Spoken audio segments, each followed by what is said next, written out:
Good morning students, how are you. आप सभी का स्वागत है बेटा पॉलिटिकल साइंस क्लास में। और देखिए बेटा, हम रिवीजन कर रहे हैं।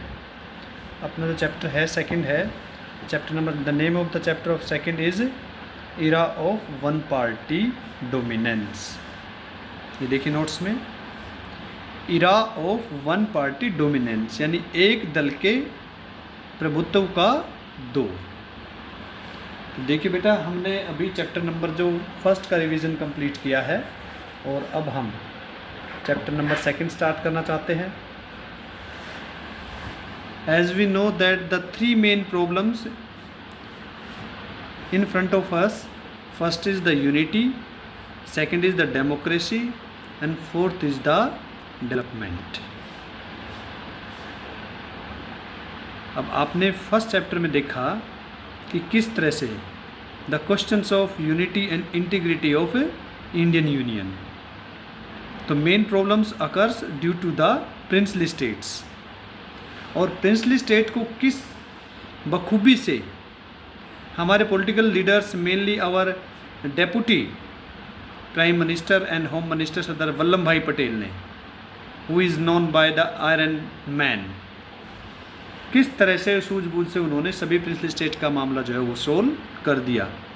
यानी अब हमें लगने लगा कि भाई हमारी यूनिटी और इंटीग्रिटी को कोई खतरा नहीं है। तो उसके साथ साथ हम लोगों ने ध्यान दिया किस पर, डेमोक्रेसी पर। हमारी कांग्रेस, हमारे जो लीडर्स थे, पॉलिटिकल लीडर्स थे, वो चाहते थे कि भाई देश के अंदर डेमोक्रेसी लागू हो। तो आइए इसकी हम शुरुआत करते हैं चैप्टर की। 15 अगस्त 1947 को इंडिया जो है बेटा वो इंडिपेंडेंस हुआ। लेकिन हम सभी जानते हैं कि इंडिपेंडेंट तो हम हो गए थे, लेकिन हमारा खुद का संविधान जो था वो अभी बनकर तैयार नहीं हुआ था। और इसके बारे में हमने चैप्टर नंबर क्लास जो हमारी जो प्री क्लास है यानी +1 की क्लास पॉलिटिकल साइंस के, उसमें इसके क्लियरली दे रखा है कि किस तरह हमारा संविधान तैयार हुआ था। उसके लिए सबसे बड़ी बात जो थी हमारे लिए वो थी सोवरिन डेमोक्रेटिक रिपब्लिक, यानी प्रभुसत्ता संपन्न लोकतंत्री गणराज्य भारत को बनाना। और वो तभी संभव था जब हमारा खुद का संविधान हो। तो 1947 में जब देश आज़ाद हुआ, उस समय हमारी जो सरकार बैठी थी, वो सरकार जिसके माध्यम से अंग्रेज़ लोग शासन चलाते थे, उसी के माध्यम से वो चल रही थी। और उस समय हमारे इंडियन जो हम कहेंगे गवर्नर जनरल जो थे, वायसराय जिसे हम कहते हैं, वो थे सी राजगोपालाचार्य। अब सभी नेता लोग ये चाहते थे कि भाई देश के अंदर डेमोक्रेसी लागू हो। और हम सभी जानते हैं बेटा, डेमोक्रेसी, लोकतंत्र क्या होता है? लोगों का तंत्र, यानी लोगों का शासन, यानी लोगों के चुने हुए प्रतिनिधित्व शासन चलाए, जिन्हें लोग चुनकर भेजे वो शासन करे।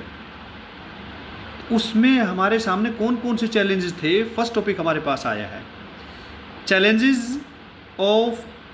ऑफ बिल्डिंग डेमोक्रेसी, यानी लोकतंत्र को बनाने में चुनौती कौन कौन सी थी, सबसे पहले वो देखो।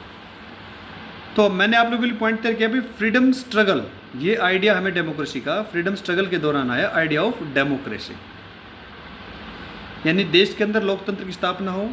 ये हम लोग जब अंग्रेजों के विरुद्ध लड़ाई लड़ते थे, आज़ादी चाहते थे, उस दौरान ये डेवलप हुआ ये आइडिया कि भाई जब हम आज़ाद हो जाएंगे तो देश के अंदर डेमोक्रेसी को लागू करेंगे, यानी राजा महाराजा शासन नहीं करेंगे, लोग स्वयं शासन करेंगे। Every society decide how to govern and regulate itself. ये भी बताया गया कि प्रत्येक सोसाइटी, समाज को ये अधिकार होना चाहिए अपना शासन स्वयं करने के लिए और अपना आपको आगे बढ़ाने के लिए। उसके लिए क्या करना होता था? इलेक्शन कमीशन का गठन हुआ बेटा, और इलेक्शन कमीशन का गठन जनवरी 1950 को हुआ।